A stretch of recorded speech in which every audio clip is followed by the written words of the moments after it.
So joining me is Lucas from Age of Truth. He's multi-talented and conducted many great interviews. Thanks for joining me today. Thank you very much, Jeff. It's great to be here with you in Australia. Well, I'm in Denmark and you are in Melbourne, right? That's correct, yeah. So Far away. Yeah, you've done many great interviews and you've educated so many people. What first got you involved in this? What was your motivation? First of all, thank you very much. I'm so happy to hear that, and the response that we get is so amazing, and that's why we're doing it, because you know, every time that you can, if you can inform people and if they can take something wonderful from it, then it's just really, then your job is done. And that is the reason why we're doing it.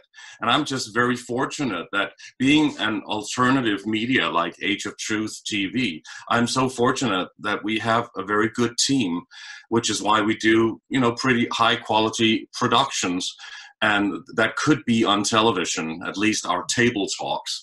And I just think that, you know, if they would allow it to be shown on television, then, you know, then more people will have this information. But it's important for us to do this high quality productions if we can, because, you know, then it's a better presentation. And I think a lot of journalists in general, they don't really ask questions, you know, the hardcore questions when they interview people. I'm just talking about regular people like politicians, well, politicians and just people in general on the mainstream news. But we try to go really in depth.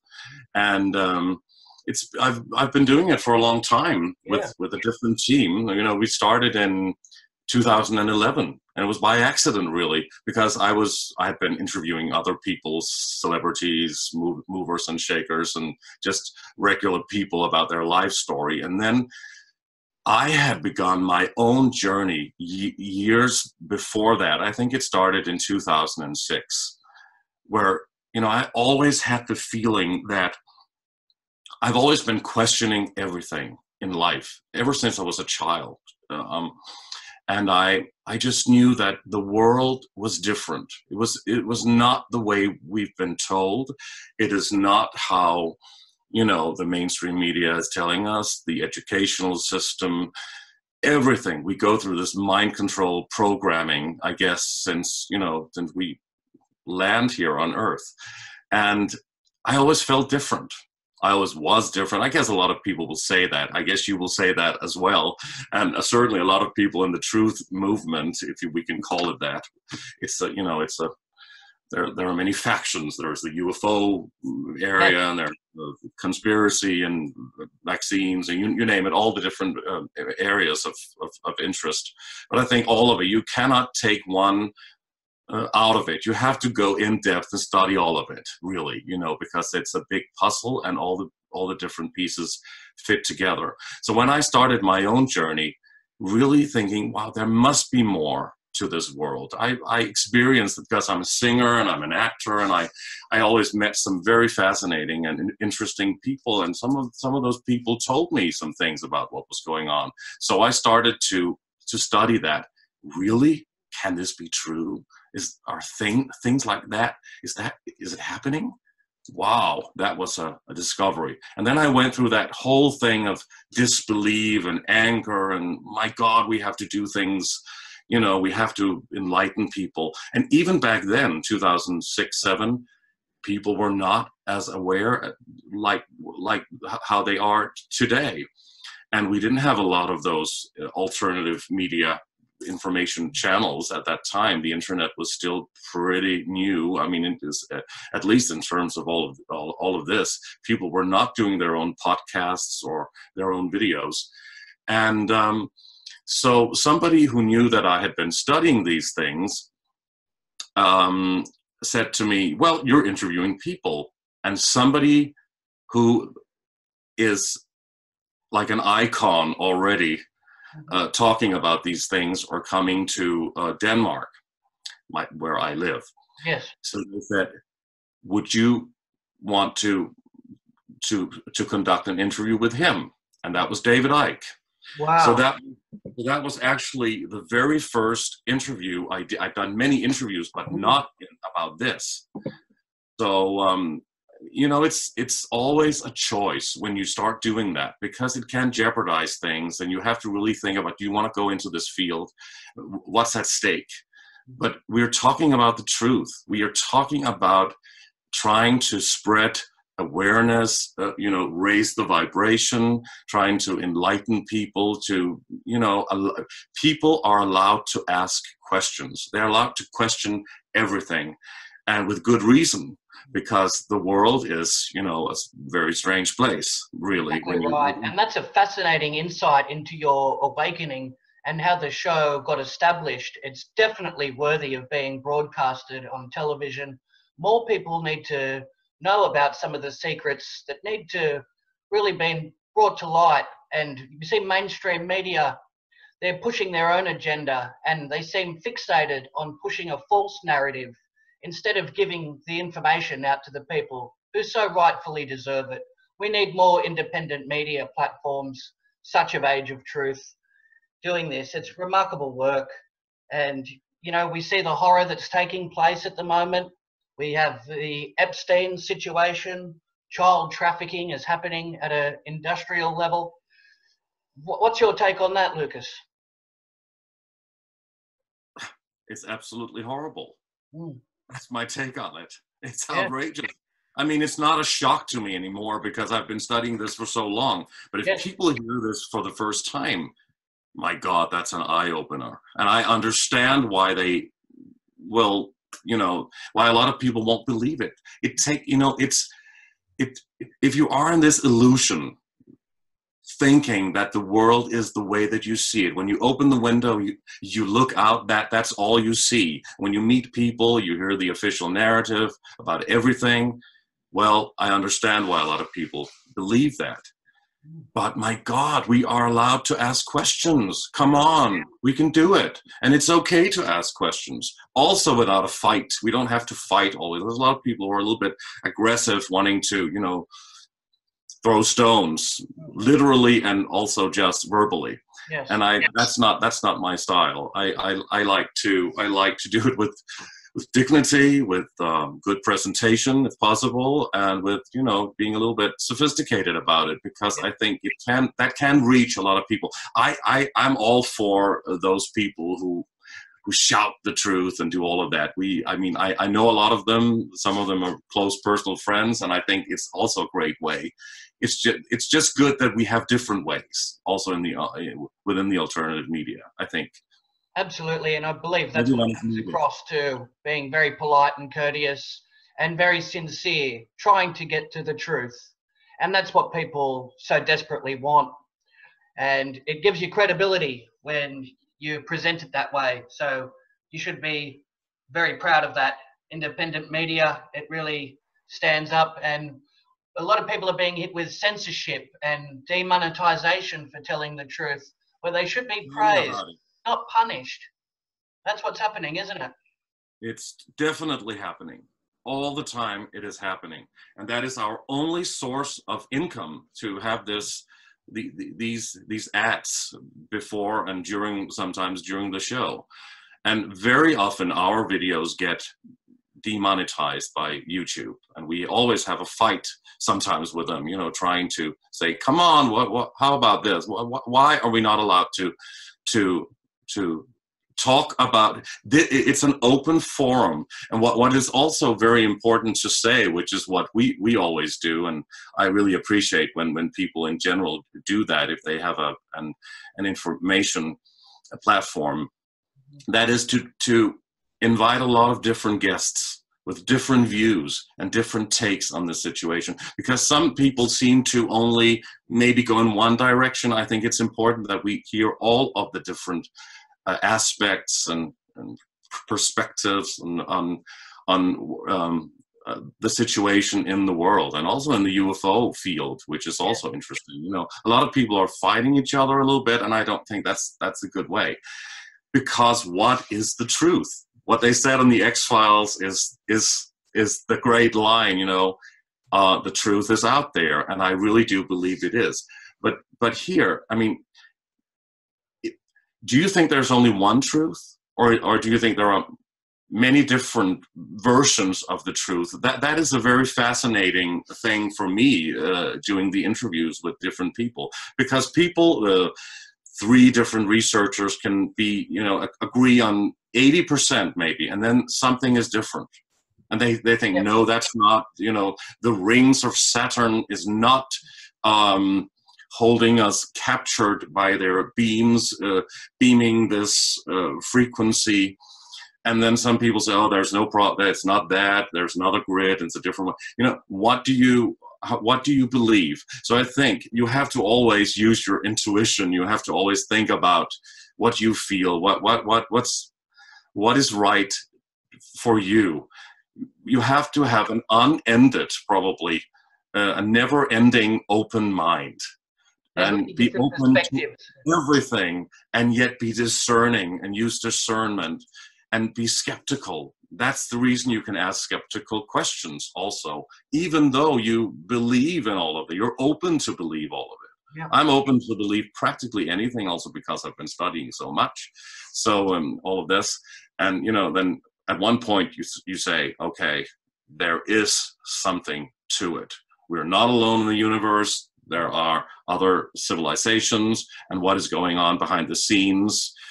Is there a New World Order agenda? What is that all about? And then we can really go in depth. And people deliver different information, and that is wonderful. And that's why it's, to try and create an information and an infopedia portal like Age of Truth TV, collecting many different views, not all the same. Sometimes we're being criticized. We get some criticism also saying, well, you had that guest on and he was saying that was the truth. Then you had that guest on and he was not saying the truth. So you have the truth? Yeah. Wow, that's interesting, isn't it? Conflicting reports. It's good to keep an open mind. You've done an extensive amount of research on extraterrestrials, and you can see who's really controlling the world. You have archons and reptilian. It's all very, very outrageous for some people to take on board. But if you look through history, it's all written in many cultures and civilizations. And you have shapeshifters. You hear of the royal family. It's and as you said, you had David Icke. He explains it in a very intelligent manner, doesn't he? And when you look into it, it makes perfect sense, doesn't it? Well, if you look at David Icke's work, and he's doing 10-hour presentations. I mean, if what they often do is just to highlight that, oh, he's talking about the royal family shape-shifting and all of that, it's ridicule, and that's the strongest weapon they use against people like David Icke and others. They don't listen to him. They don't know what he's talking about. They're calling him names, saying that he's against this or against that, which is absolutely the opposite. They don't hear it. They don't go to his presentation.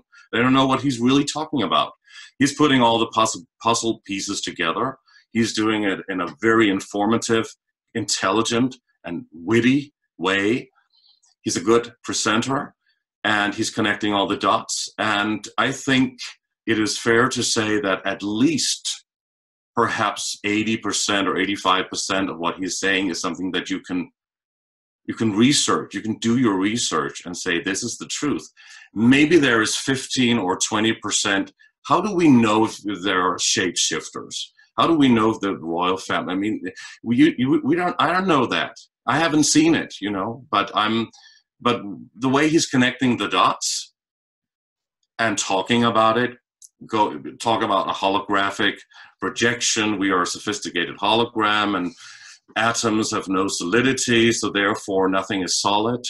We are in a three-dimensional world, and what about all the other dimensions? And if there are alien beings out there, can they take another form if they're very highly evolved, at least in terms of, well, technically? So why not? A lot of people, it's not just David Icke, he's just more famous for it or infamous for a lot, in terms of what the people hear out there. A lot of people are talking about reptilians and all these different alien races.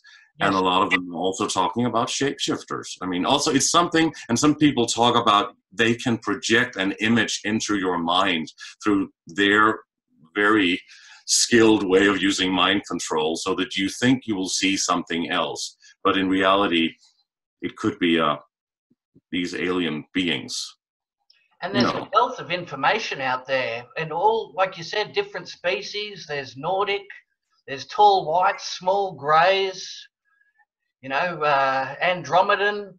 I mean, yeah, there's so much information. If they didn't exist, then there wouldn't be novels written that go into tremendous detail about this. So, I mean, that in itself gives it credibility too, doesn't it? When a lot of people are saying the same thing, of Mm. course that doesn't make it right, but you certainly listen to it when we talk about this alternative information. Yes. But I mean, and then you think, okay, there's probably something to it when so many people are speaking the same truth and then they disagree about something else. It's like, you know, I've been studying a lot, and we've been doing a whole show about what happens to us when we die. And I often ask our guests that question, what do you think happens? Because if we're also gagged when we leave, if we're hijacked, if our soul, energy, frequency, spirit being, if we're being hijacked when we leave, when our soul leaves the body at the point of death by these archons orchestrating a fake illusion, a fake heaven, and heavenly realm, the white light frequency going through this tunnel of light, and the life review, you meet all your relatives, they always look wonderful, better than maybe they did at the end of their lives, and you know, and you have to, oh, you didn't do this right, you didn't do that right, the whole karma wheel factory thing, and then you have to go back to earth with a wiped memory, not being able to remember your past existence, and then here you are again. If these archons, demons, jinns, bad spirits, let's call them that, if they have created this illusion because they feed on human beings fear, anguish, anger, anxiety, hatred, which there's a lot of on this planet, unfortunately, too much, and you know, it's absolutely terrible. So is this really a beautiful world? Well, it is to a certain extent, and it's a wonderful place to evolve. And I also believe there's so many beautiful things. You can create that in your own mind, in your own world. You can have a relatively good life, but it is also a slave planet where you have to work very, very hard for hard-earned small money, not a lot of money. You know, you have to work very hard, and most of the people on the earth is doing that all through their lives. And then there's this 1%, the elite, who has an enormous amount of money. So it's not equal, and it is not a very beautiful way of existing. You know, we have to be free. We have to breathe the air. We have to have fun. We don't have to be. We shouldn't be slave bound in this way. So the whole system is created around that. In order to change that, a lot of things would have to change. The whole monetary system and all of the financial system, all of that. But I mean, we need enlightenment. We need to talk about this, get, you know, open Pandora's box, the box of lies, television, and also this matrix, which is also a box, really. And I forgot your question. No, but that's very well said. And my research corroborates with that too. It's like all the fear and the pain and the negative energy is being harvested by these demons. And that's where it goes back to child sacrifice as well. And if you look all throughout history, you know, you have Canaanite deities like Moloch, and their firstborn gets sacrificed off. It's all energy harvesting, and to keep people in a slave type system. It's all very negative, and it seems it's happened that way by design, hasn't it?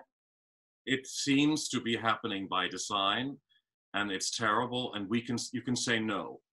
And because I think it's the most important question to understand that there's a possibility that your soul, your energy frequency can be hijacked through this illusion in order to get back to Earth in a new body, reincarnation.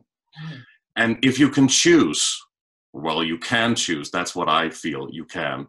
If you can choose through, you know, being a little strong-willed, strong, and be able to see truth, not being so easily seduced by the feeling of love. A lot of near-death experiencers talk about this amazing feeling of freedom and love and bliss and everything. Who doesn't want to go to that frequency? But if you just have to turn around and choosing to go in another direction, through the matrix, out of the matrix, to source, force, God, God mind, call it what you want, or to another frequency, another level, then it is your choice. Nobody can decide anything. You are the master of your own energy source. So you can choose. And if we know that we can choose, wow, then we get stronger in life, I think. And it seems some of this esoteric knowledge, it gets handed down through secret societies, Freemasonry, Rosicrucians. It seems like they have all the information and the public isn't able to know about it. That's why it's very empowering what you're doing, bringing this information forward. And it's really enlightening, isn't it, when you delve into this secret information and it starts to unravel and you can see the tapestry of everything becomes connected and it's all interwoven. Absolutely. It is really fascinating, but I also think it's important just to say, because a lot of people, especially in this field that we are in, or, you know, they're all saying, oh, the Freemasons and all these people in the secret societies. You know, there are many Freemasons on a lower level who are trying to do good because they believe that they're doing a lot of good. And they are doing a lot of good. They're doing a lot of charity and all of that. So they're on a different level, and there's a lot of spiritual knowledge and awareness, and they do all of this involvement. But you have to, I think, go on quite a high level, have to reach a really high level, and maybe beyond the highest level that we know of to get to this Illuminati kind of frequency or level or whatever it is. Most of those Freemasons, they don't know anything about, they have good intentions, a lot of them. Maybe there are some who have bad intentions as well. But, you know, I think we have to also say that you have to reach a very high level in order to become aware of these things. I have been speaking, people have contacted me who are Freemasons saying, wow, we don't know, we didn't know this information. And I say, really, you didn't? No, they didn't. I mean, I guess they didn't. Why else would they, you know, they would be very good actors if they lied to me there.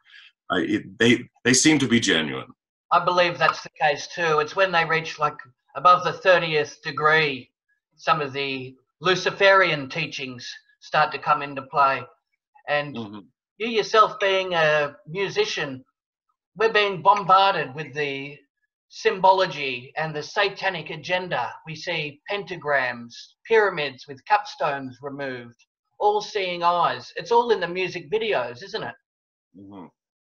For a while, I thought it was interesting to play around with it. As David Icke said, it's about how you use symbolism, because in the old days, the pyramid was a good symbol, and it's been hijacked. A lot you can steal or hijack a symbol as well and change it for something bad.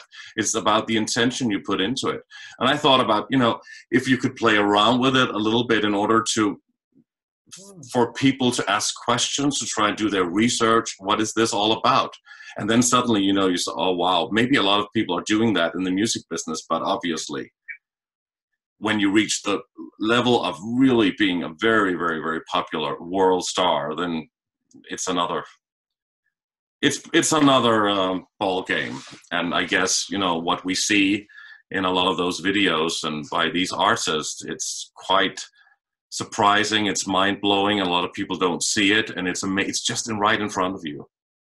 And they don't do it to, I would assume that they don't do it in order for everybody to start asking questions about what is going on, because otherwise they wouldn't have reached that level if they did not go along with a lot of things. That's at least what we're being told, and I have also heard a lot about that, being in the business myself. It seems like if they go along with the agenda, then they'll be promoted, they'll be pumped up and pushed out onto the masses. But if they're not willing to follow this satanic program, they tend to not get the big record deals. And that's why there's some people with incredible talent, they never seem to get off the ground because they're not chosen, or they don't want to go along with it. So it's very corrupted, isn't it? I've had a bit of experience with that myself. Yes, I have to tell you that I also experienced that early on in my career. Wow. I didn't want to go along with whatever was proposed to me, and lots of things happened there, and I simply could not be part of it. And then you won't get to that level, at least not in that way. Wow. It's yeah, very alarming, isn't it? People, they wouldn't think that, they like to think the best, and they're a little bit naive when it comes to certain things. But we see it all throughout the film industry, humiliation rituals. They like to strip away some of the ego and really affect their whole consciousness to a level where they can be controlled. And that's what they want. People that they can control and manipulate. Yeah, interestingly enough, though, there are a lot of musicians and even also world famous stars who are really waking up to this, and a lot of them are also following the alternative media portals. Which is excellent, because when someone's hungry, they're driven for success and fame, they'll do anything, sign their name in blood, take on an oath, because they've worked so hard and they want that success. So it really comes down to the person's character, doesn't it? It really does. Yeah, we see that's what it's all about. Yeah. That's what it's all about. And we see the spirit cooking, Marina Abramovich, some of the actors, they're going to the Museum of Contemporary Art where they do these mock rituals. Do a bit of research. I saw pictures of that. Yeah, it was some kind of installation almost. There was this bath. Somebody was lying in this bath of blood or whatever it was. Yeah. Very macabre and twisted. Someone with values and morality, they wouldn't be engaging in such activities, would they? Well, who knows? Yeah. You never know if they do. I mean, I can't imagine how you could live with that. I mean, it's unbelievable. It's unbelievable. But I've spoken to a lot of former mind-controlled MK Ultra slaves. And they, of course, have been telling you the most unbelievable stories about how their upbringing was and how their minds were compartmentalized and trauma-based mind control and what was going on there. And something is definitely happening in the business as well. And I hope it doesn't happen to most of them, but supposedly it's happening to some of them. Yeah, and that's very frightening too. And some of these MK Ultra breakdowns that people are starting to see, that's being publicized, where they just stare blankly off into space and then they start to ramble on something that's you can't comprehend. They say that's a breakdown in the programming. Do you believe that's what's happening? It appears to be that way. If you've been studying mind control, and I've studied that a lot, you have to do that when you're in this field. Yes. And it's one of the most important areas to study, because it connects to all of it. The whole global conspiracy game, madness, plan, agenda is connected to mind control. Also, just indoctrination, some kind of collective mind control through the media and everything. People believe things, they believe in incredible things. They don't. It doesn't even have to be very well planned, or you can just serve a lie and people will believe it. And that is not, we hope that's what we all, I guess you as well, hope to change. Absolutely. That's what we work every day to try and bring back some of the values and restore people's faith and bring hope to people. Absolutely. You are We Are Change in Australia. That's right. That's the Australian division, or? Absolutely. It's an international organisation, and leading the chapter down here is myself at Melbourne, and we work in covering campaigns. We've interviewed a lot of the same guests, and try and get the truth out in every way possible. Radio interviews, television, even expose corruption, even with the general public as well. You have a lot of great speakers from Australia, huh? We've had several of them also on the show, but some really good, interesting people there who are public speakers. Very well researched also. And that's very comforting, and it's very reassuring when independent media platforms have the same guests and everybody's on the same level and on the same page with a lot of what's going on. And that's very reassuring, because we have the elite, and they never take a day off with their level of evil. So we have to work extra hard and be extra diligent to try and help people and bring the education so that they can help themselves. That's a big part of it too. If people you give them a few bits of information where they can follow up and do some more research, then you can start them off on a journey of knowledge and a journey of truth.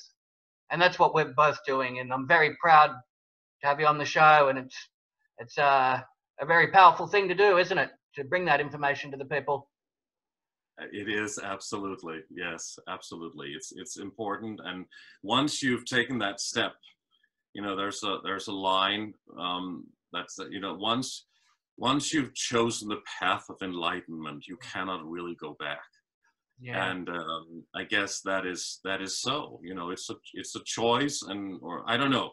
For me, it wasn't really. I guess it wasn't a choice. You can't really say it's a choice, but you have to think about, okay, do you want to go out in public talking about it? But I usually do. I'm usually not the interviewee. I usually do the interviews. I don't do many shows where I talk about things myself. I don't consider myself to be a public speaker and present any knowledge, but you have a lot. I have a lot of knowledge from all the research, and of course I have my personal opinion. But I've always tried not to. That is our policy. That's how we work for Age of Truth, not to talk about our own personal opinion or anything, in order for many different points of views to come out. That's very interesting, because a lot of people try and impart their knowledge and their wisdom on others, and some people have cognitive dissonance where they refuse to accept it. They don't want to do the research. It becomes very hostile, especially around Christmas celebrations and other holiday periods. They try and tell their family and friends about it, and it can turn into a very combative situation, can't it, when you try and teach people this information? Don't. I mean, only do it to those who are open-minded. If you go, and of course you can do it through platforms like this and ours and others, but if you want to sit at a Christmas party with your family and your friends and, just have a good time. I think we've all done that in the beginning of trying to, and they sit and talk about, who was on Dancing with the Stars, and there's a cheap sale in a supermarket or something. They talk about things that we really don't think matters so much, but, just try and be a little bit calm and nice and just embrace the fact that we are on a different wavelength. Mm-hmm. They can be absolutely they are wonderful people. Usually, I hope, your family members that you should love more than, be angry that they can't follow that. Of course, you wouldn't try and to speak your opinion, but that doesn't go down well, and then right. in the long run, why continue? Of course, you'll try and tell them, you know, if they talk about, oh my God, the planet is going under because of climate change. We're gonna die soon. Let's not hardly breathe because of CO2. Then I mean, then maybe you would offer your opinion, and you can do it in the best possible way. Don't be angry at Christmas or anywhere. I mean, don't at family parties. Yeah. Don't work that way. It's better if you don't. Be nice. It's a very common issue that I hear a lot about, and it falls back into the divide and conquer strategy. It plays right into the hands of the elite, doesn't it, when people are all arguing and they're not working together for the greater good. Yeah, but also be very firm in yourself. Be sure of yourself. If you chose to go on this journey, on this path, then you will be, you know, you can feel a little bit alone or outside and not being, you know, people cannot relate to you totally. And it's like a crossroad. You choose, you stand there and you choose to go this way, and the other people will go that way. And it is a different journey. That's how it is. And you have to be strong. And don't be, you know, if you're not too easily suggestible, then, or fall into the fear trap, people ridiculing you, or stand in your own truth. Be authentic. That's the most important thing. That's the only thing to say, really, because if you fall into the fear trap, that could stop you in what you're doing, which is probably for the greater good. That's at least what we think, huh? Yeah, absolutely. Because you see, when you look at the elite on the other side of the spectrum, they're very organized. They take oaths. They're very loyal to each other. They attend Bilderberg meetings. They're all on the same page, following the same agenda. And it seems the vast population are all, you know, arguing. They're all focused on themselves. Everyone's preoccupied and self-absorbed. They're not working together, and there's no organization. And it seems like that's what the 1% have in spades, don't they? They're all following and working towards the same goals. That's what we should all be doing, shouldn't it? That's what. Yeah, it's interesting that you say that, because I also feel that's what they do, the 1%. But I also hear that there's a lot of internal fighting going on within that 1%, which is a large group of people anyway. And they don't all know what the others are doing, and it's compartmentalized as well in this pyramid structure. Yes. So it's on a need-to-know basis, and it's who benefits. You know, it's about who gets the job done. They don't need to know what these people know, and you know, you don't have to be on an Illuminati level. Most people are not who attend the Bilderberg meetings and trilateral commissions and all of these think tanks, secret societies. Yeah. Absolutely. So I guess there is also internal fighting, but there is certainly a structure that does not allow free thinking, certainly, and obviously for that 1% to do something for the greater good. And it's very negative what is happening. That's right, and they're using taxpayers' money to fund these evil strategies and using that money against the people. So, you know, everybody needs to wake up. And you pay for the illusion. Yeah, that's right. And what about Bohemian Grove? That's still happening. That should be shut down. A lot of people are storming places, or they're attempting to storm, like Area 51. People have got. What do you think of Storm Area 51? It sounded very good and very promising. It wasn't as successful in the end, the result, but at least nobody was injured severely. So, I mean, that's always a positive. But I like that idea of people getting together. They storm the Vatican. They storm Bohemian Grove. We need to start doing these sort of things, don't we? Storming places like that. Is that what you would recommend? No. You wouldn't say that? No, I don't. I can't recommend. I can't recommend that. I don't work that way. But I understand the. I understand. People get frustrated and they want results. I understand the initiative, and they're angry, and I mean storming the. Well, I don't know. I honestly don't know, because there could be some controlled opposition working, Mm-hmm. you know, when we're, because what is the outcome? The police, the military, closing things down, tightening the grip on the control system, taking your freedom away if you're, you know, if you go against the law, these closed places, these institutions. That doesn't mean that you, I don't know, shouldn't do it. I don't know. But I just don't think the outcome will be very, it's not a very wise decision. You know, I don't know. I don't, it's, we work, I want to educate people through communication, getting a lot of info out there, and encourage people to really think, start asking questions. And when their awareness, when they become more aware and their frequency level is rising, then, like the law of attraction, I believe that things will gradually change. Your world will change around you according to how you see things, how you perceive things, and everything will change, also for the better. I mean, you have to also think about your own life when you go out and talk about the whole world. You know, you also have to have a good life. I think it's important that people laugh a lot, they have fun, they are good to each other. I mean, it's not a peace, love, and understanding rant that I'm on by saying that, but I really feel that you have to be very positive, because if you let all of this horrible information get to you too much, then you're how happy will you be if you know about what's going on with these dark rituals and what is happening? Are you going to be happy? No.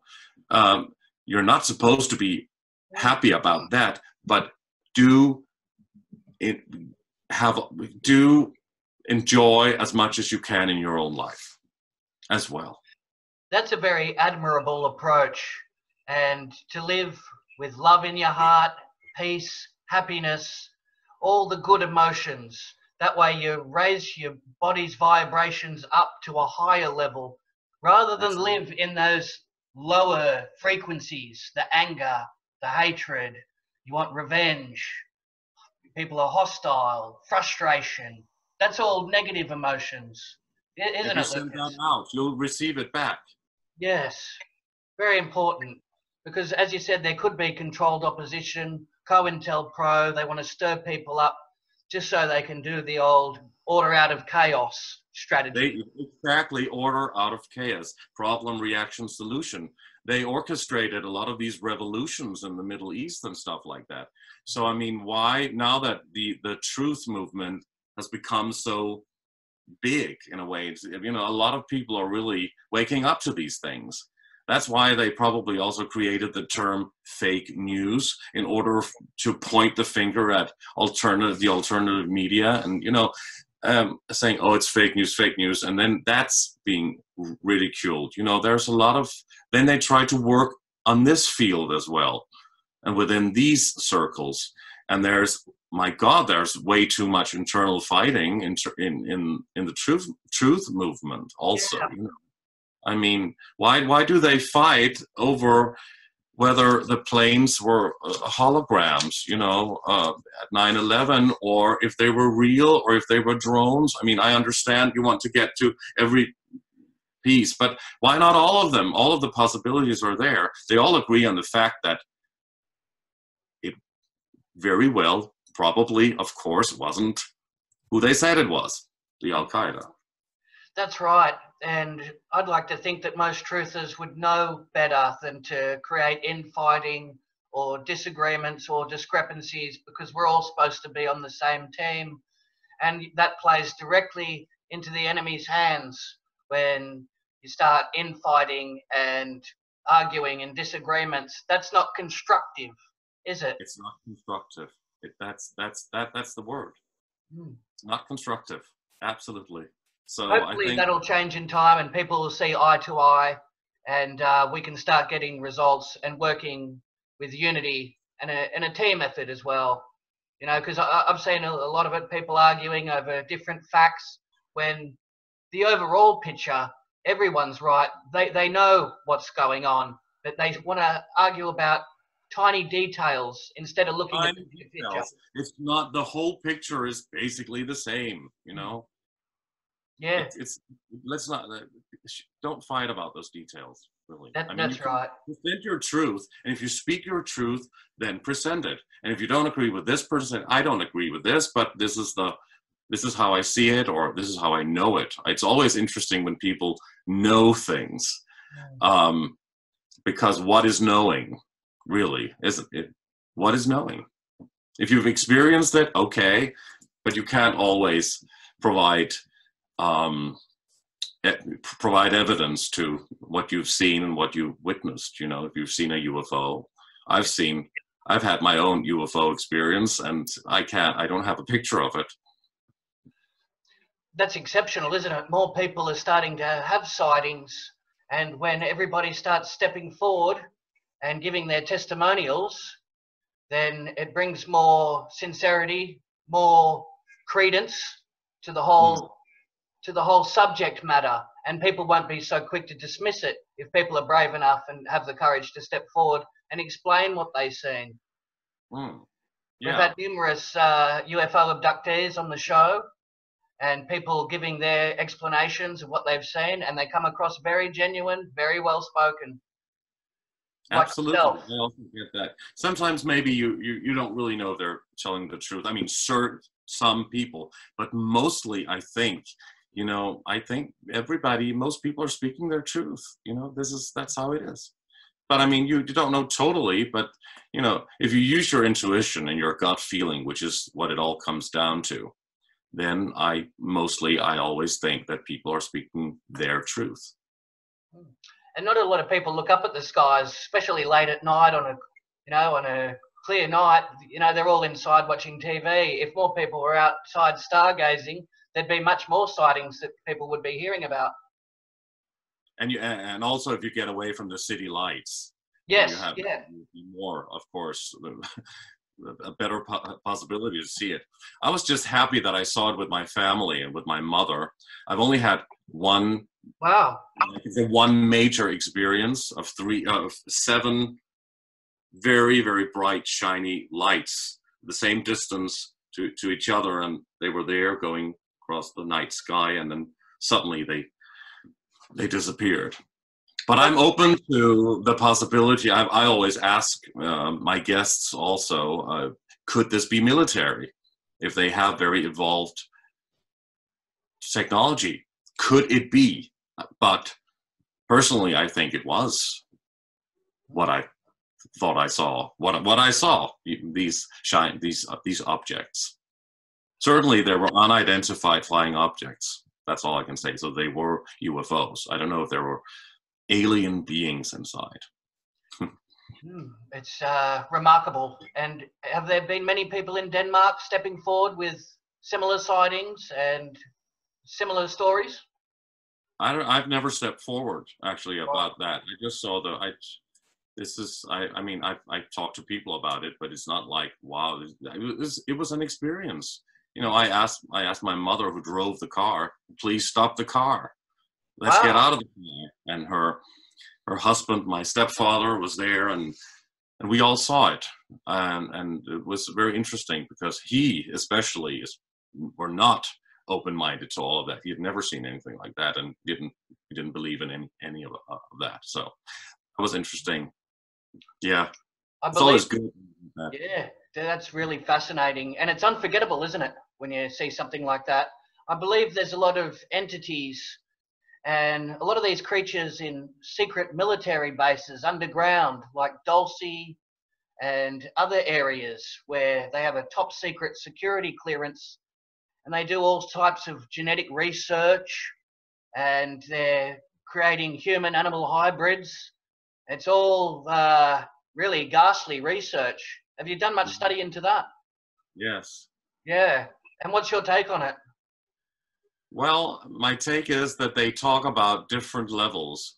Some say 7 levels underground, some say 14, some say a larger number, and they work with different things on different levels. There's a level of where they work with mind control and human cloning and Yeah. the alien hybrids and all of those things. Yeah, that would be, it's not surprising if it's a deep state military base that you're certainly not allowed to enter or come close to. So I don't even think, honestly, that we can comprehend or understand the level of what is possible. Perhaps that is not even the wildest part of all of it. There may be more strange things that are happening and we are not being told. We can't even understand it, probably. Yeah. Even we can talk about it. Yeah, yeah. The public has a right to know regardless, especially when it's taxpayers' money getting spent on it. And these artificial worlds would be able to understand it or to even or open. Do you think they can hear it? Even if they can't understand it, they should at least have the right to know about it, at least to some degree. They try and well, they try and tell a lot of people through Hollywood, don't they? And through cinema, they like to drop clues and little hints here and there. So it's just cinematic. It's just like a Hollywood film. Well, interesting though. That's how they do it. So people write it off like it's something they've seen in a movie. Whenever they hear a story, they try and make a mockery out of it, don't they? Through Hollywood. They do, in a way. And they also give you a hint. If you look for it, it's also, they do say, they talk about duality and yin and yang. They have to do good in order to do bad. They talk about a balance. That's what they talk about. And it seems they have to do something bad if they've done something good, and they have to do something good if they've done something bad. That's a strange way this whole pyramid structure works within these secret societies, supposedly. And I guess, they have to inform the people. Yes. And they do that through it's a rule, I've heard. Yes, that to inform the people. They do that through television and movies and entertainment, and also through symbolism and probably everywhere. That's what I've come across too. It's like a universal law where they have to leave clues. They sort of have to tell you, that way you can have free will. And that way you can't say that you weren't informed, because if you had have looked into it, shown a bit of initiative, then you would have found out the answers. It's like just because people, they want to play ignorant, they fall into those traps. They watch their sporting events. They don't look at the real crucial information. It's like, well, hey, they at least told you. So they have to assume some type of responsibility, don't they? Yeah. It's a strange thing, but please, I encourage people to look for it. Just open your eyes and certainly your mind, and ask questions and get to know yourself. Also, that's the first step, really, or at least do it at some point. And people always reach out and look at what is happening in the world, but they don't really always try to understand themselves. And I think that's a very important thing in order for you to stand in your own truth and to really be strong in this field. Me too, and that's very good advice. So what does the future hold for yourself and Age of Truth? What have you got coming up? Well, we have some absolutely wonderful and mind-blowing guests, and we try to get as many different perspectives. And what I said, we are different guests with different philosophy, or some are channelers, some are talking about financial conspiracy, or something with politics, or in the field of UFO research, or the esoteric field. It's a variation of many different things within the truth movement, or in the world of truth research, in one way or the other. Our main goal is to get as close to the truth as possible, whatever the truth is, and in whatever way we can find it, be open-minded, but also be discerning, ask questions, question all of it. And, you know, what does the future hold? A lot of great shows, I hope, that we can continue. And I hope that this wonderful support that we have gotten from our audience is very overwhelming and is wonderful. And we're so thrilled, and we could not have done it without the support. And we can't do as many shows as we would want to do because we have busy lives.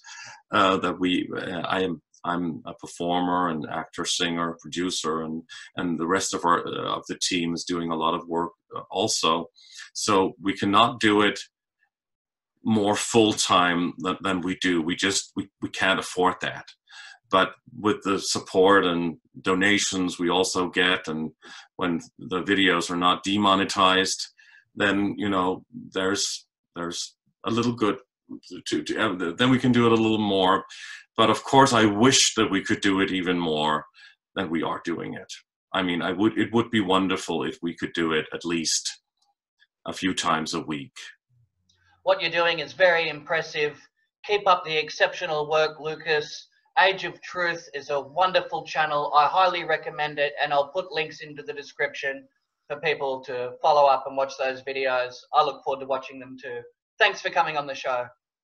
Thank you, Jeff. It's been wonderful. I really enjoyed talking to you, and it was very nice to be here in the afternoon in Copenhagen. You're in the middle of the night in Australia, and I hope we meet in real life one day. You're always welcome to come here, and I hope to be in Australia at some point as well. Thank you very much. Take care now. Thank you, Jeff.